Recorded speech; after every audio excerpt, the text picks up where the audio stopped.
ಇವರು ಪೊಲೀಸ್ನವರು ಬರ್ತಾರೆ, ಮನೆ ಬರ್ತಾರೆ, ಹೊಸ ದುಡ್ಡು ಕಾಸು ಕಿತ್ಕೋತಾರೆ, ಬರ್ತಾರೆ ಅಷ್ಟೇ. ಅಲ್ಲಿಗೆ ಈ ಅಧಿಕಾರಿಗಳು ಅವ್ರಿಗೆ ಎಷ್ಟು ಆಡಳಿತ ಕೊಟ್ಟವ್ರು ಲೆಕ್ಕ ಹಾಕೊಳ್ಳಿ ಸರ್. ನಮ್ಮೂರಲ್ಲಿ ಜನ ನನ್ನ ಮನೆ ಕಷ್ಟ ಬರ್ಬೇಕು ಪಬ್ಲಿಕ್ ಅಲ್ವಾ.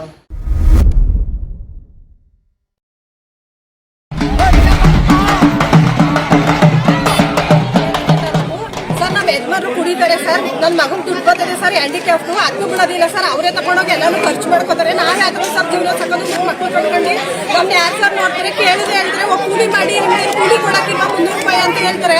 ಆ ಮಗ ಬಿದ್ರು ಆಯ್ತು, ಕಾಲಕ್ಕೆ ಏಟ್ ಮಾಡ್ಕೊಂಡ್ರು ಆಯ್ತು, ಯಾರು ಸರ್ ನೋಡ್ತಾರೆ? ಅದು ದುಡ್ಡು ಸುಧಾ ಅವ್ರು ಹೋಯ್ತದೆ ಸರ್, ನಮ್ಗೆ ಕೊಡೋದಿಲ್ಲ ಸರ್. ಹಿಂಗೆ ಹಿಂಸೆ ಆಗದೆ ಸರ್, ನಮ್ಮ ಊರಲ್ಲಿ ಎಣ್ಣೆ ಹಿಂಸೆ ಸರ್, ನಮ್ಗೆ ಹಿಂಸೆ ಆಯ್ತೈತೆ ಸರ್. ನಮ್ಗೆ ನಮ್ಮ ಊರಿನಲ್ಲಿ ಮದ್ಯ ಮಾರಾಟ ಅಕ್ರಮವಾಗಿ ನಡೀತಾ ಇದೆ. ಬೀದಿಯಲ್ಲೇ ಮಾರಾಟ ಮಾಡ್ತಾವ್ರೆ. ಅದರಿಂದ ನಮ್ಮ ಇಲಾಖೆ ಹೆಚ್ಚಿನ ಕ್ರಮವನ್ನು ತೆಗೆದುಕೊಂಡು ನಮಗೆ ನ್ಯಾಯವನ್ನು ಕೊಡಿಸಬೇಕಾಗಿ ತಮ್ಮಲ್ಲಿ ಮನವಿ ಮಾಡಿಕೊಳ್ಳುತ್ತೇವೆ. ಇಲ್ಲದಿದ್ದರೆ ಸ್ಟಾಪ್ ಮಾಡಲಿಲ್ಲ ಅಂತಂದ್ರೆ ನಾವು ಮುಂದಿನ ಮೇಲ್ಮಟ್ಟಕ್ಕೆ ಹೋಗಿ ನಾವು ಹೋರಾಟವನ್ನು ಮಾಡುತ್ತೇವೆ. ಬಂದ್ ಮಾಡಿದೋ ನಾವು ಅವಾಗ್ಲೂ ಒಂದ್ 2 ತಿಂಗಳು ನಿಲ್ಲಿಸ್ಬಿಟ್ಟು ಪುನಃ ಮಾಡಿದ್ರು. ನಮ್ತವೇನ್ ಬಂದ್ ಮಾಡಿ ಅಲ್ಲಿಗೆ ಈ ಅಧಿಕಾರಿಗಳು ಅವ್ರಿಗೆ ಎಷ್ಟು ಆಡಳಿತ ಕೊಟ್ಟವ್ರು ಲೆಕ್ಕ ಹಾಕೊಳ್ಳಿ ಸರ್. ನಮ್ಮೂರಲ್ಲಿ ಜನಗಳು ಅವ್ರು ಮಾಡೋ ಕರೆಕ್ಟಿಂದ ಮಕ್ಳು ಓದಕ್ಕಾಯ್ತಿಲ್ಲ ಸರ್. ಮನೇಲಿ ಅವ್ರು ಎಲ್ಲಾರು ಕುಡ್ಕೊಂಡ್ರೆ ನಮ್ಮೂರಲ್ಲಿ ಎಣ್ಣೆ ಮಾರಂಗಿಲ್ಲ. ಇವತ್ತಿಂದನೇ ನಿಲ್ಲಿಸ್ಬೇಕು. ಎಷ್ಟು ಜನ ಮಾಡ್ತಾವ್ರೆ ಸರ್? 1000 ಮನೆ 500 ಮನೇಲಿ ಎಣ್ಣೆನೆ ಮಾರ್ತಾರಲ್ಲ ಸರ್. 1000 ಮನೆ 500 ಮನೇಲಿ ಎಣ್ಣೆನೆ ಮಾರ್ತಾವ್ರೆ. ಮನ್ ಮನೆದೇ ಮಾಡ್ತಾವ್ರ? ಮನ್ ಮನೇಲೂ ಮಾರ್ತಾರೆ ಸರ್. ಎಲ್ಲ ಯಾರು ಕುಮ್ಮಕ್ಕು ಸರ್? ಯಾರು ಕುಮ್ಮಕ್ಕು? ಅವ್ರು ಯಾರಿಗೆ ಅಧಿಕಾರಿಗಳಿಗೆ ಎದುರ್ಕೊಳ್ಳೋದಿಲ್ಲ ಸರ್. ಇನ್ಯಾರಿಗೆ ಎದುರ್ಕೋತಾರೆ ಸರ್ ಅವರು? ನಮ್ಮೂರಲ್ಲಿ ಸರ್ ಇವತ್ತಿಂದನೇ ಎಣ್ಣೆ ಮಾರಂಗಿಲ್ಲ. ಮಾರಂಗಿಲ್ಲ ಸರ್. ಎಣ್ಣೆ ಮಾರಿದ್ರೆ ದಂಡ ಹಾಕ್ತಾರೆ ಅಂತ ಹೇಳ್ತಾವ್ರೆ. ಮಾತಾಡೋದು ನಿಲ್ಲಿಸ್ತೀನಿ ಅನ್ಕೊಂಡು ಇವರು ಪೊಲೀಸ್ನವರು ಬರ್ತಾರೆ, ಮನೆ ಬರ್ತಾರೆ, ಹೊಸ ದುಡ್ಡು ಕಾಸು ಕಿತ್ಕೋತಾರೆ, ಬರ್ತಾರೆ ಅಷ್ಟೇ. ಅರ್ಧ ದಾರಿ ತಗೊಂಬಂದು ಬಿಡ್ತಾರೆ. ಅಲ್ಲಿ ನೋಡಿದ್ರೆ ಇಸ್ಪೀಟಾಡೋರು ಕುಡಿಯೋರೆಲ್ಲಾರನ್ನೂ ಇದು ಮಾಡ್ಕೊಂಡು ಬರ್ತಾರೆ. ಇನ್ನು ಅದ್ರ ಮೇಲೆ ಮಕ್ಕಳುಗಳಿಗೆ ಹೆಂಡತಿ ಮಕ್ಕಳಿಗೆಲ್ಲ ಹೊಡೆಯೋದು ಬಡಿಯೋದು, ಸಂದು ಕೂಲಿ ಮಾಡ್ಕೊ ಬಂದ್ರು ನೆಮ್ಮದಿ ಇಲ್ಲ ಸಾ. ಈಚೆಗೆ ಎಳ್ಕೊಂಬಂದು ಹೊಡಿತಾರೆ ಸಾ. ತಲೆನೂ ಉಳ್ಕೊಳ್ಳೋದಿಲ್ಲ, ಕಿವಿ ವಾಲೆನೂ ಉಳ್ಕೊಳ್ಳೋದಿಲ್ಲ, ಏನೂ ಉಳ್ಕೊಳ್ಳೋದಿಲ್ಲ ಸಾ. ನಾವು ಹೆಂಗ್ ಸಾ ಜೀವನ ಮಾಡೋದು? ನಾವು ಜೀವನ ಮಾಡೋದು ಹೆಂಗೆ ಹೇಳಿ? ಗೈಕೊಂಡು ತಿಂದ್ರೂ ಮಲೆಗೊಳಂಗೆ ಹೋಗ್ಬಿಟ್ಟು ಕುಡ್ಕೊಂಡು ಬಂದ್ಬಿಟ್ಟು ತಲೆ ಮುಂದೆ ಎಲ್ಲಾನು ಗುಂಜಾಡಿ ಹಿಂಗೆಲ್ಲ ಮಾಡ್ತಾರಲ್ಲ. ನಾವು ಜೀವನ ಮಾಡೋದು ಹೆಂಗೆ ಹೇಳಿ ಸಾ? ನಿಮ್ಮ ಬೇಡಿಕೆ ಈಗ? ನಿಮ್ಮ ಬೇಡಿಕೆ ಏನು? ನಮ್ಮ ಬೇಡಿಕೆ ನಮ್ಗೆ ಎಣ್ಣೆ ಮಾರಂಗಿಲ್ಲ ಸಾ. ಎಣ್ಣೆ ಮಾರಂಗೆ ಇಲ್ಲ. ಅಕ್ರಮವಾಗಿ ಮದ್ಯ ಮಾರಾಟವನ್ನು ನಿಲ್ಲಿಸ್ಬೇಕು. ಮನೆಯಲ್ಲೆಲ್ಲ ನಡೆಸೋದಲ್ಲ ಸಾ. ನಾನ್ ಕೊಡ್ತೀನಿ ಅಂತ ಮರೆಯಲ್ಲಿ ತೆರೆಯಲ್ಲಿ ಎಲ್ಲ ಕೊಡೋದಲ್ಲ. ಅದನ್ನ ನಿಲ್ಲಿಸ್ಬೇಕು ಸಾ.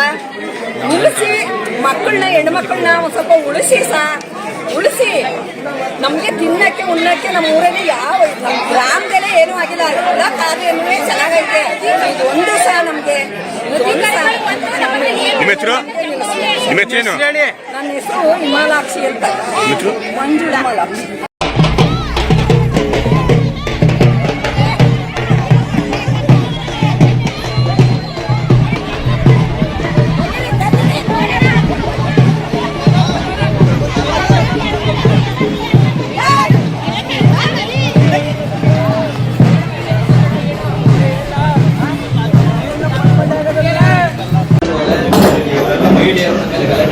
ಕಾರ್ಯಕ್ರಮ ಒಳ್ಳೆ ಕೆಲಸ ಮಾಡಿ ಕೆಟ್ಟ ಕೆಲಸ ಹಂಗಾಗಿ ನಾವು ನಿಮ್ಮ ಸಮ್ಮುಖದಲ್ಲಿ ಅಧಿಕಾರಿಗಳ ಮೇಲೆ ಕ್ರಮ ತಗೋಬೇಕು ಅಂತ ನಿಮ್ಮ ಸಮ್ಮುಖದಲ್ಲಿ ಇವತ್ತು ಈ ಧರಣಿಯನ್ನ ಮಾಡಿ ಅವರು ಮನೆ ಹತ್ರ ಬಂದಿದ್ದು ಅಧಿಕಾರಿಗಳಿಗೆ ಕರೆದು ಇಲ್ಲೇನೆ ಮೂಡನಳ್ಳಿ ಗ್ರಾಮದಲ್ಲಿ ಅಕ್ರಮ ಮತ್ತೆ ನಿಂತ್ಕೋಬೇಕು ಅಂತ ಅವ್ರಿಗೆ ನೀವು ಇಲ್ಲೇ ತಾಕೀತು ಮಾಡಿ ಲಡಾಖಾಗ ವಾರ್ನಿಂಗ್ ಮಾಡ್ಬೋದಾರ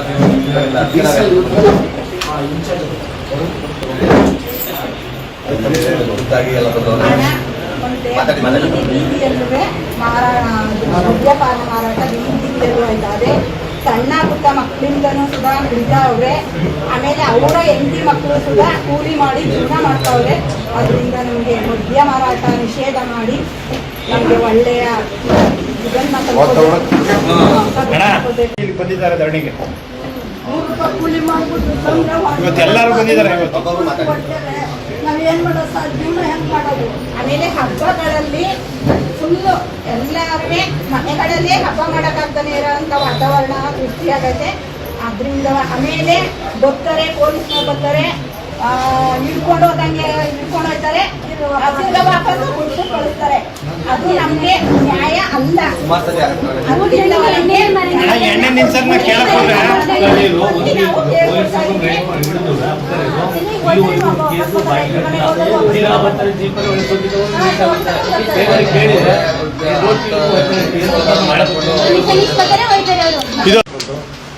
ನಿಮ್ಮ ಬೇಕಾದಷ್ಟಕ್ಕೆ ನನ್ನ ಮಟ್ಟಕ್ಕೆ ಅವ್ರು ಬಂದು ಕೂಲಿ ಮಾಡೋ ಕರೆ ಮಾಡ್ಬೇಕು.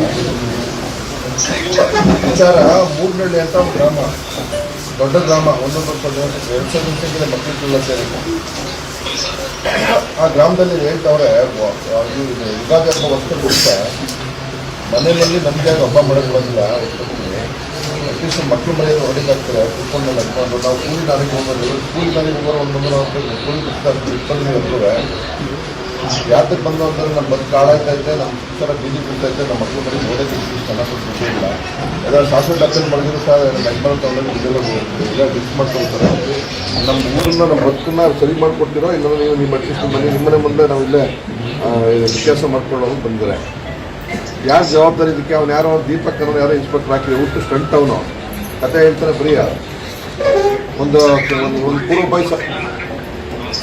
ಈಗ ನಾನು ಹೇಳ್ತಾ ಇದ್ದೀನಿ, ಈಗ ಅವರು ನಿಮ್ಮ ಆಫೀಸ್ಗೆ ಹೋಗಿ ಧರಣಿ ಮಾಡಕ್ಕೆ ಅಲ್ಲಿ ಹೋಗ್ತಾವ್ರೆ. ನೀವು ನಿಮ್ಮ ಡಬ್ಬಿನ ಬಂದ್ಬಿಟ್ಟು ಅವ್ರಿಗೆ ಏನು ಭರವಸೆ ಕೊಟ್ಬಿಟ್ಟು ಅವ್ರನ್ನ ಎಲ್ಲ ಕ್ಲಿಯರ್ ಮಾಡಿಸಿ ನನ್ನ ಮನೆಗೆ ಯಾಕೆ ಬರ್ಬೇಕು? ಪಬ್ಲಿಕ್ ಅಲ್ಲವಾ? ನೀವು ಸರಿಯಾಗಿ ಕೆಲಸ ಮಾಡಿ ನಮ್ಮ ಮನೆಗೆ ಹಾಕಿ ಬರ್ತಾರೆ. ಹೇಳ್ತಾರೆ ಇವರು ಅಟ್ಲೀಸ್ಟ್ ಒಂದು ಕೇಸ್ ಹಾಕಲ್ಲ ಸರ್, ಬರ್ತಾರೆ ಸೋಟಿಗೋಸ್ಕರ ಬರ್ತಾರೆ, ಬರ್ಬೇಕಾಗಿ ಮೊದಲ ಇವರು ಇಂಟಿಮೇಷನ್ ಮಾಡಿ ಬರ್ತಾರೆ. ಇವಾಗ ಅರ್ಥ ಮಾತಾಡಿ ನೀವು ಬರ್ತಾರೆ ಸರ್, ಅವರು ಬಂದು ಕಣ್ಣೋಡ್ ಹೋಯ್ತಾರೆ, ಅಲ್ಲಿಂದ ಬಂದ್ಬಿಟ್ಟು ಅವ್ರನ್ನ ಒಳಗೆ ತಳ್ಳಿರೋದೇ ಆಗ್ಲಿ, ಅವ್ರು ಬಂದಿರೋದೇ ಆಗ್ಲಿ, ಇನ್ನ ಮಾಡಬಾರ್ದು ಅನ್ನೋ ಮಟ್ಟಿಗೆ ಏನ್ ಮಾಡ್ಬಿಟ್ಟು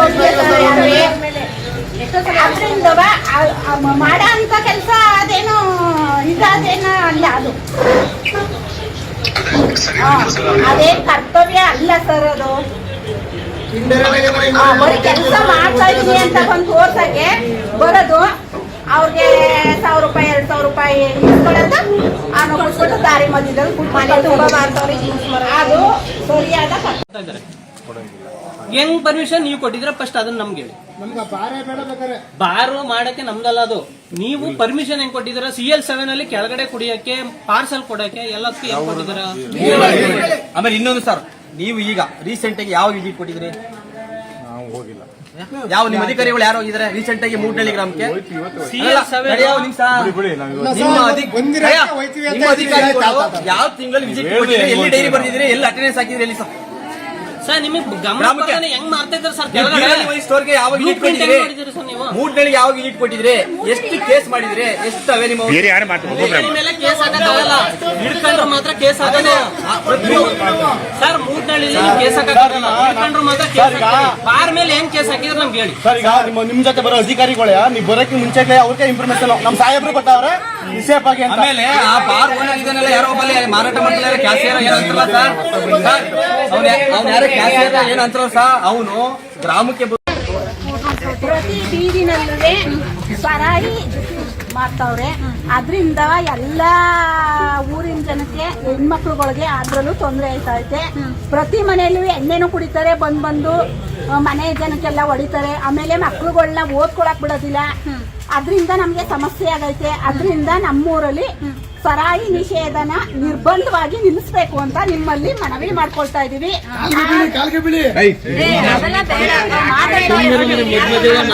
ಹೆಚ್ಚಿನ ಕ್ರಮವನ್ನು ತಗೊಂಡು ನಮ್ಗೆ ಮುಂದಕ್ಕೆ ನಮ್ಗೆ ಸಹಾಯ ಮಾಡಬೇಕು ಅಂತ ನಿಮ್ಮನ್ನು ಕೇಳ್ಕೊಳ್ತಾ ಇದೀವಿ. ಹೆಚ್ಚಿನ ಪ್ರೋತ್ಸಾಹ ಕೊಟ್ಟು ನಿಮ್ಮ ಸಿಬ್ಬಂದಿಯವರು ನಮ್ಮ ಬಗ್ಗೆ ಕ್ರಮ ತಗೋಬೇಕು ಅಂತ ಅಂದ್ಬಿಟ್ಟು ನಾವು ನಿಮ್ಮಲ್ಲಿ ಮನವಿ ಮಾಡ್ಕೊಳ್ತಾ ಇದ್ದೀವಿ.